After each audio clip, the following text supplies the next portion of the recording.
hari kapan insya Allah masuk. Sekarang kita masuk kepada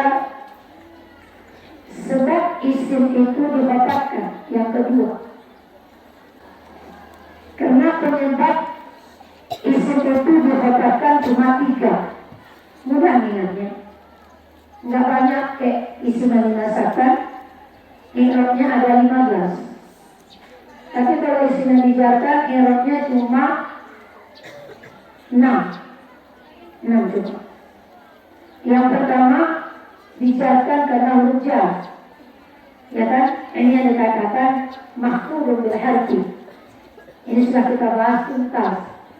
Mana huruf khotat, mana yang menjarkan isim dhamir dan isim mudmar, mana yang menjarkan isim dhamir saja. Kalau huruf jarnya apa yang bisa dijarkannya, kalau huruf jarnya muz dan muzu apa yang bisa dijarkannya, dan apabila huruf jarnya rubah apa yang bisa dijarkannya. Itu sudah selesai. Kita masuk kepada mahfudun bil idhofah. Apakah? Mahfudun bil idhofah. Jangan tidur dulu Kak, ini tidur awal. Sudah nyari tadi Pak. Mahfudun bil idhofah. Ini definisinya singkat. Nisbatu ismin ila ismin akhar. Nisbatu ismin, ayo sama-sama nyanyi saja. Nisbatu ismin Ila ismin. Ulangi. Nisbatu ismin ila ismin akhar. Kurang kuat kan? Nisbatu ismin ila ismin akhar. Lagi. Nisbatu ismin ila ismin akhar. Apa artinya itu Ibu? Penggabungan antara isim dengan isim yang lain. Digabung. Penggabungan antara isim dengan isim yang lain. Itu yang dikatakan mahfudun bil idhofah. Dari konteks definisinya itu berarti idhofah itu 2 kata. 2 kata yang digabung menjadi suatu makna. Contoh, rumah sakit. Itu kan 2 kata.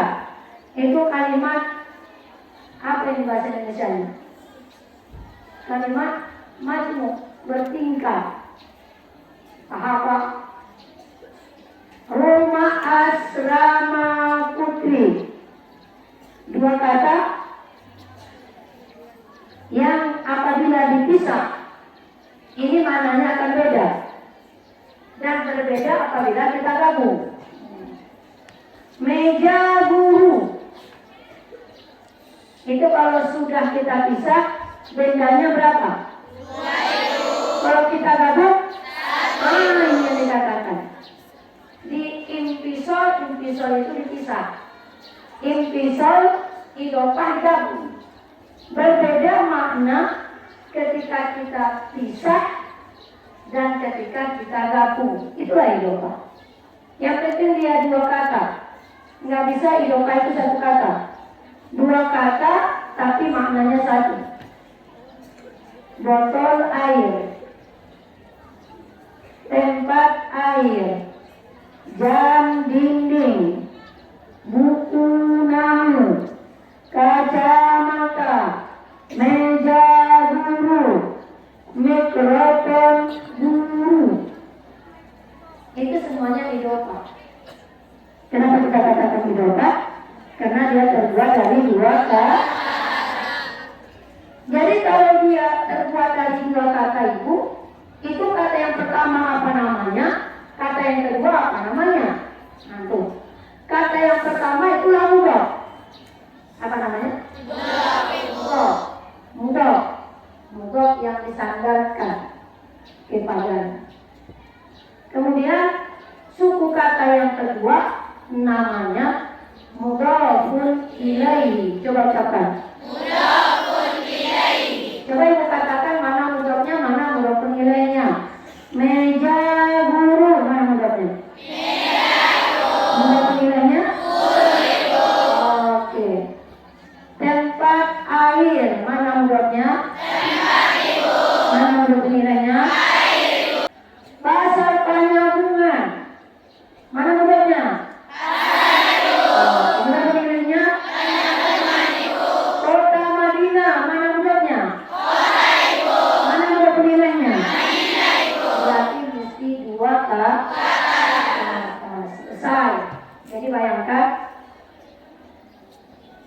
idhofah itu dua kata.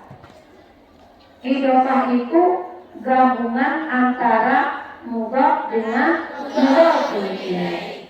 Dengarkan berikut. Ini kan kalimat yang sebelumnya dipisah. Yang suatu ketika kita gabung. Ini ada konsekuensi. Ada resiko kepada mudhafnya dan ada resiko kepada mudhaf ilaihnya. Inilah hukum. Resikonya ini hukum nahwunya. Yang pertama, dengarkan. Yang menjadi mudhaf itu wajib isim nakirah. Isim nakirah, tahu isim nakirah? Isim nakirah, isim yang tujukannya umum. Ghurfatun nakirah atau ma'rifah? Coba masukkan alifah. Kitabun nakirah atau ma'rifah? Masukkan alifah. Bagus. Amrun nakirah atau ma'rifah? Masukkan alifah. Bisa. Enggak boleh. Mari kalau kita ingin membuat mudhaf, kita pilih dulu isim yang tunjukkannya umum. Oke, kita buat kitabun dulu. Apa tadi? Kitabun. Kita mau idhofahkan kepada kalimat nahwu. Kitabun nahwu. Ini kalau masih barisnya tengok suku kata suku kata yang pertama masih ada tanwinnya, berarti belum idhofah. Belum diidhofahkan. Kenapa? Karena masih ada tanwinnya. Karena ciri tanwin itu ciri kesendirian. Kalau kalimat itu bertanwin, berarti dia punya pribadi sendiri, tidak digabung dengan orang lain. Dia ingin mandiri. Itu tanda tanwin. Makanya mudhaf tidak boleh bertanwin. Kenapa mudhaf tidak boleh bertanwin? Karena mudhaf itu tidak lagi mandiri. Dia sudah digabungkan dengan kalimat yang lain. Jadi ketika dia bertanwin, itu sudah beridhofahkan atau belum? Belum. Tanwin itu ciri kemandirian, ciri keseorangan, ciri kesendirian. Belum diidhofahkan, belum digabungkan, belum digabungkan dengan kalimat yang lain. Jadi ketika bacanya kita nahwu, itu bertanya, itu sudah diidhofahkan atau belum? Belum. Kenapa? Suku kata yang pertama itu masih bertanwin. Di sini ada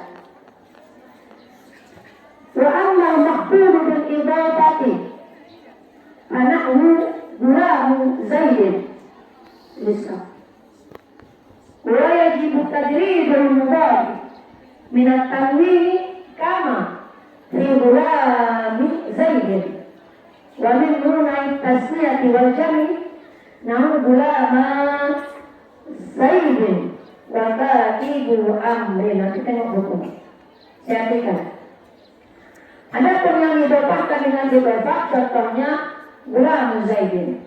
Wajib mudhaf tidak memiliki tanwin. Seperti misal gulam zaidin. Dan tidak pakai nun, tasniyah dan jamak.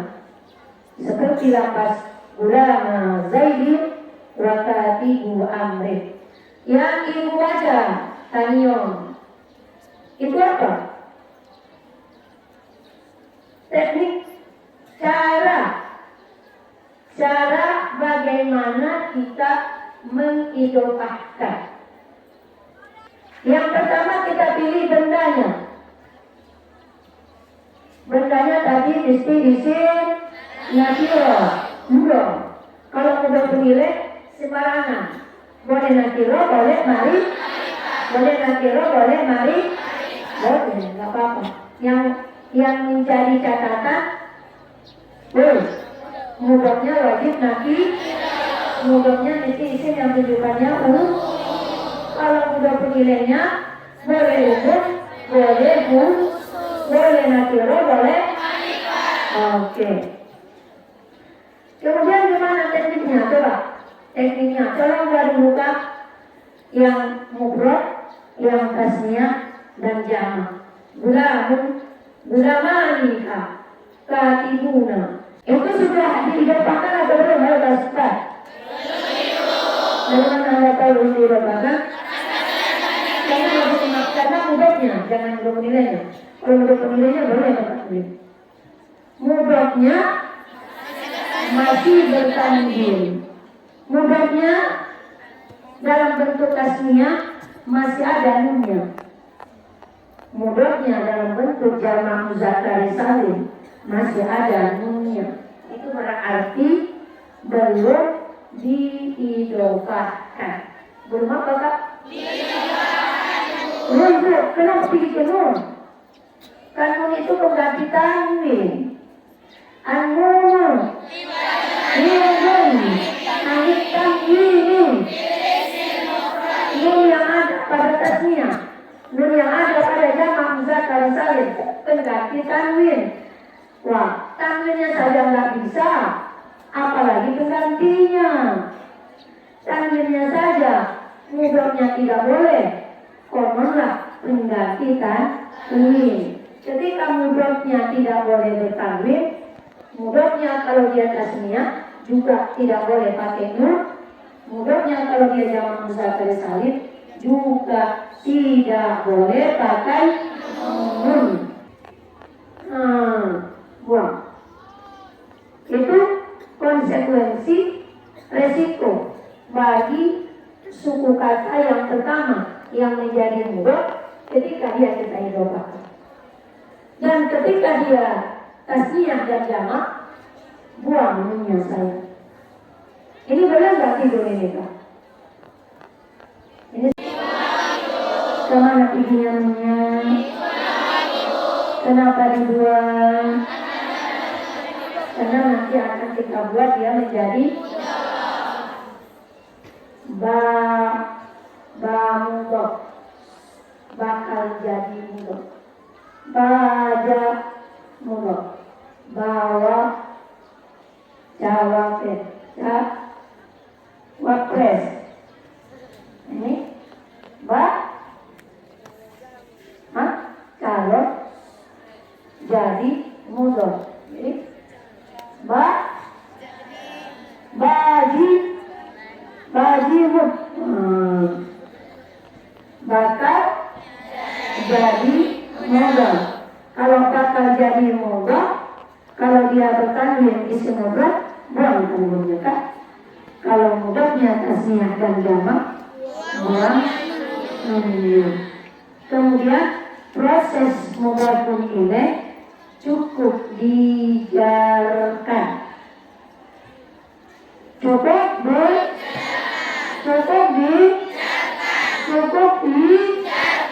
Jadi gula kita gunahu menjadi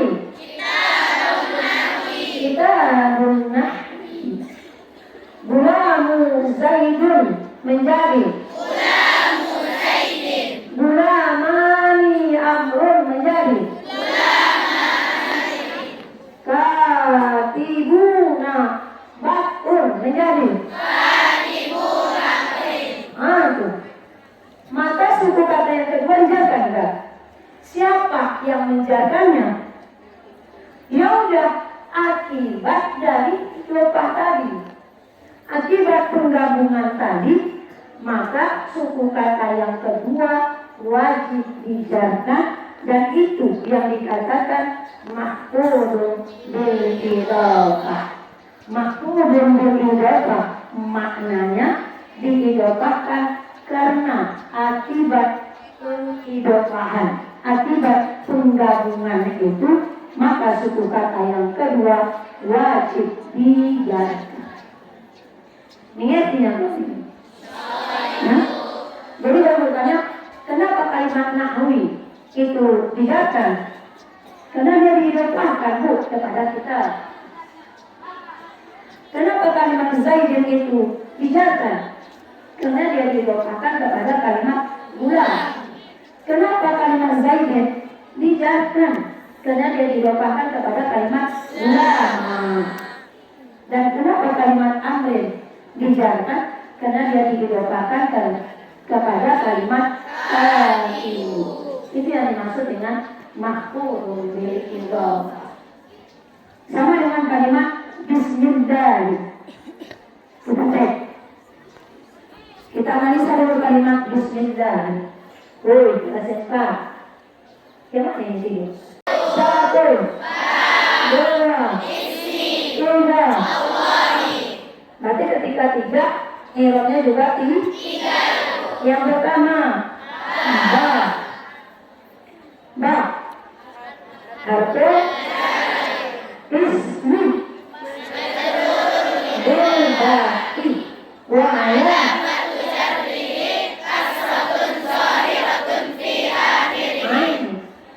Allah dengan nama Allah, nama Allah, nama Allah. Kalau tidak ada kalimat Allah, itu akan dibaca Bismillah. Akan dibaca dengan kalimat Bismillah. Tapi karena lafaz al-lafzul jalalah menjadi mudhaf dari kalimat Bismillah, takdirnya dibuang. Maka dibaca Bismillah. Kalimat Allahu dirofakkan sebelumnya karena posisinya mudhaf daripada ismi, maka dia dijalankan. Bismillahi. Kalau ditanya kenapa kalimat Allah dijalankan, jawabannya mahfuzun bil idhofah, posisinya mudhafun ilaih dari kalimat ismi. Kan mudah kan? Tidak sulit. Paham?